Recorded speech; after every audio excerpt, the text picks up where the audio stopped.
برادران اہل سنت، السلام علیکم ورحمۃ اللہ وبرکاتہ۔ خانقاہ محمدیہ و احمدیہ مدینۃ الاولیاء کالپی شریف اور حضور غیاث ملت قبلہ سے متعلق بدگمانیوں کا ازالہ۔ سوشل میڈیا پر کچھ لوگوں نے عوام الناس کو مشائخ اہل سنت سے دور کرنے کی ناکام مہم چلا رکھی ہے، جس کی وجہ سے ضروری ہوا کہ تفصیلی وضاحت موجودہ صورتحال سے متعلق آپ تک پہنچائی جائے۔ کسی بھی مسئلہ میں کسی بھی فرد کو بلا تحقیق مورد الزام ٹھہرانا شرعاً درست ہے نہ دیانتاً۔ یہ تو حکم عام ہے، اگر خاص علماء و مشائخ میں سے کوئی ہو تو حکم اور زیادہ سخت ہو جاتا ہے۔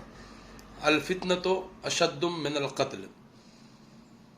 اولاً خانقاہ محمدیہ اور اس کی تمام موقوفہ اراضی حضور ضیاء ملت کے آبا و اجداد کی پشتینی موقوفہ جائیداد ہے، جس کے وارث و متولی حضور غیاث ملت قبلہ ہیں۔ خانقاہ کو محفوظ ہاتھوں میں رکھنے اور خانقاہ کے روشن مستقبل کے لیے حضور ضیاء ملت ہی نے ایک کمیٹی تشکیل دے کر وقف بورڈ کے ماتحت خانقاہ کو کیا، اور آپ بذات خود اس کے سرپرست اور امین و متولی رہے۔ مرور زمانہ کے ساتھ کمیٹی کے بااثر افراد نے موجودہ متولی و صاحب سجادہ سیدی سرکار غیاث ملت کے علم میں لائے بغیر اس جائیداد کا استعمال اپنی سہولتوں اور مفاد کے لیے کیا۔ نوبت یہاں تک آن پہنچی کہ اب انہیں غصب کرنے کے لیے پوری ایڑی چوٹی کا زور لگائے ہوئے ہیں۔ جیسا کہ سوشل میڈیا پر کہا جا رہا ہے کہ بزرگوں نے تخت و تاج کو ٹھوکر مارا، موجودہ صورتحال حضور صاحب سجادہ کی بے نیازی کا واضح ثبوت ہے۔ اگر شروع سے گرفت مضبوط ہوتی تو کمیٹی کی منمانی اس حد تک نہ پہنچتی۔ پھر یہ کہ شرعاً یہ درست نہیں کہ موقوفہ اراضی پر کسی کو ناجائز قبضہ کرتے دیکھ خاموش رہا جائے۔ حضور صاحب سجادہ خانقاہ محمدیہ کے متولی ہونے کے ساتھ ساتھ اس کے امین و محافظ بھی ہیں۔ انہی مقبوضہ اراضی میں حضور سیدنا میر محمد ترمذی رضی اللہ تعالی عنہ کی والدہ ماجدہ مخدومہ کائنات کی قبر شریف بھی ہے، اور خاندان کے کئی برگزیدہ شخصیتیں آرام فرما ہیں۔ سنی کہلانے والے قابضین کی سنیت کہاں گئی؟ عقائد اہل سنت کے مطابق عام مومنین کی قبروں کا احترام بھی لازم و ضروری ہے، اور یہ تو سادات کرام کی آرام گاہیں ہیں، جہاں جنہیں کالپی شریف میں حاضری کا شرف ملا ہے وہ بخوبی جانتے ہیں، اور جو کبھی حاضر نہ ہوئے وہ اس تحریر سے جان لیں کہ حضور سیدنا میر محمد ترمذی رضی اللہ تعالی عنہ کی والدہ ماجدہ کی قبر شریف کے ارد گرد پختہ عمارتیں چندی گئی ہیں۔ اس سے قریب نالی اور سڑکیں بھی جاری ہیں۔ کیا ہم اپنی والدہ کی قبر کو اس حال میں دیکھنے کے متحمل ہیں؟ آواز دو انصاف کو، انصاف کہاں ہے؟ نازش اہل سنت سیدی سرکار غیاث ملت انہی مقبوضہ اراضی کی بازیابی کے لیے کوشاں ہیں۔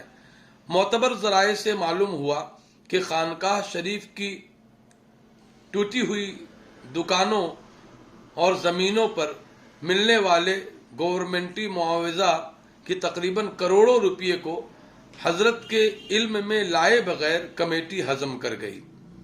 خبر یہ بھی ہے کہ مختلف وسائل سے خانقاہ شریف کو حاصل شدہ رقوم میں تقریباً 40 کروڑ کی ہیرا پھیری اس کمیٹی نے کیا۔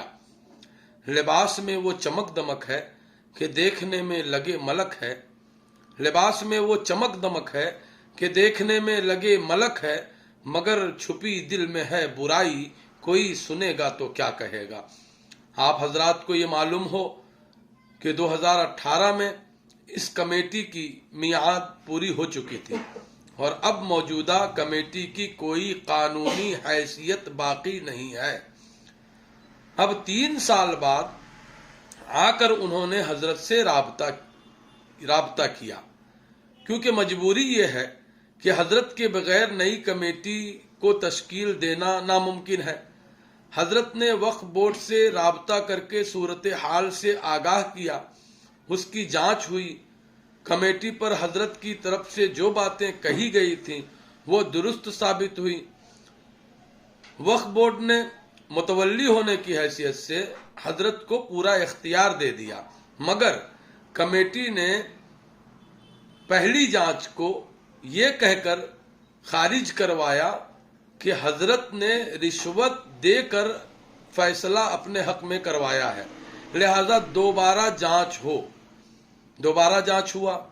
इस जांच में भी रिपोर्ट हजरत के हक में आई और वक्फ बोर्ड ने हुक्म जारी किया कि आप अपनी निगरानी में कमेटी को तश्कील दें और उस पर कब्जा हासिल करें, जिसकी खबर इलाका के डीएम को देकर हजरत चंद लोगों के हमराह खानकाह शरीफ पहुंचे, जहां हिरसो हसद में घिरी कमेटी और नाजायज कब्जा किए हुए उनके मुताल्लिकीन वक्फ बोर्ड के खिलाफ जाकर झगड़े पर आमादा हुए और बात फैलाई जा रही है कि हजरत ने गुंडागर्दी करवाया, जबकि मामला उसके बरअक्स है। वो लोग पहले ही लाठी और दिगर असलहों के साथ गुंडई करने को तैयार थे। एक बात यहाँ ये कहना चाहूंगा कि प्रशासन को 5 मुहर्रमुल हराम को ये खबर दे दी गई थी और वक्फ बोर्ड ने जो रिपोर्ट दिया था, जो इख्तियारात दिए थे, वो सौंप दिए गए थे। तो इन मामलात में कहीं ना कहीं प्रशासन और डीएम को हम जिम्मेदार मानते हैं कि अगर क्लियरेंस वक्फ बोर्ड से मिल चुकी तो फिर आपने ताखीर क्यों की। इस विवाद और इस झगड़े का सिरा कहीं ना कहीं प्रशासन को जाता है।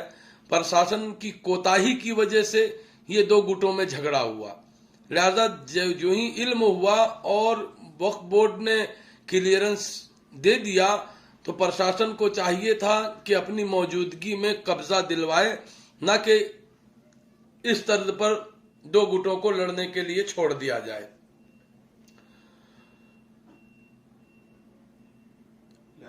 लिहाजा हजरत जिन हजरात को हिरासत में लिया गया उनमें हजरत की तरफ से 12 अफराद और मुखालिफिन में से 17 आदमी हैं। जाहिर सी बात है कि झगड़े की सूरत में फरीकैन को हिरासत में लिया जाता है। इस हक तलबी से हजरत की जात पर बोहतान लगाना कहां तक दुरुस्त है। खिरद का नाम जुनू पड़ गया, जुनू का खिरद। इतना कुछ होने के बावजूद भी पुरानी कमेटी वहां से हटने को तैयार नहीं। ये हठधर्मी नहीं तो क्या है। मज़कूरा तहरीर के पेश नजर अवाम अहले सुन्नत खुद फैसला करें कि ज्यादती हजरत की तरफ से हुई है या कमेटी की तरफ से। क्या कब्रों की बेहुरमती जायज है? क्या हजरत के आबा व अजदाद की मौकूफा विरासत पर कमेटी का जबरन काबिज रहना और उसका गलत इस्तेमाल सही है? क्या हजरत का अपने हक के लिए आवाज बुलंद करना और कानूनी चारा जोई करना गलत है? क्या हम और आप अपने आबा व अजदाद की विरासत को इस तरह बर्बाद होते देख सकते हैं? क्या मौकूफा इमलाक की रकूम को हड़प कर जाना हराम नहीं? कुछ बेमौसम मेंढक सोशल मीडिया में बिला तहकीक टरटराते नजर आ रहे हैं। उन्हें चाहिए कि सबसे पहले मामले की तहकीक करें, उसके बाद कोई वीडियो वायरल करें या किसी पर बहतान लगाएं, क्योंकि बिला तहकीक किसी पर बहतान लगाने की शरअन हमें मुसलमान होने की हैसियत से इजाजत नहीं। इल्जाम अगर साबित न कर सकें तो इल्जाम आप पर खुद लौटता है। दुआ है कि अल्लाह रब्बुल इज्जत अहले सुन्नत पर रहम फरमाए और हुजूर साहिब सज्जादा को उनके हमनवाओं के साथ फतह कामरानी से हमकिनार फरमाए। आमीन बिजाहे सय्यदुल मुरसलीन व अलैहिस्सलातु व तस्लीम। फ़कीर मोहम्मद काशिफ रज़ा हनफी सिबतैनी संबलपुर उड़ीसा से आप सभी से गुजारिश करता है कि हमारा खुद का कोई चैनल नहीं कि मैं इसको अपलोड करूं या किसी के साथ शेयर करूं। जो लोग चैनलों से जुड़े हुए हैं और जिनके सब्सक्राइबर बड़ी तादाद में हैं, उनसे दस्तबस्ता फ़कीर अर्ज करता है कि इस तफसीली वजाहत को आप ज़्यादा से ज़्यादा शेयर करें, अपलोड करें और अवाम अहले सुन्नत तक पहुँचाएँ, ताकि हजरत के ताल्लुक़ से फैली हुई बदगुमानियों का सही तौर पर इजाला हो सके। अस्सलामु अलैकुम व रहमतुल्लाहि व बरकातुहू।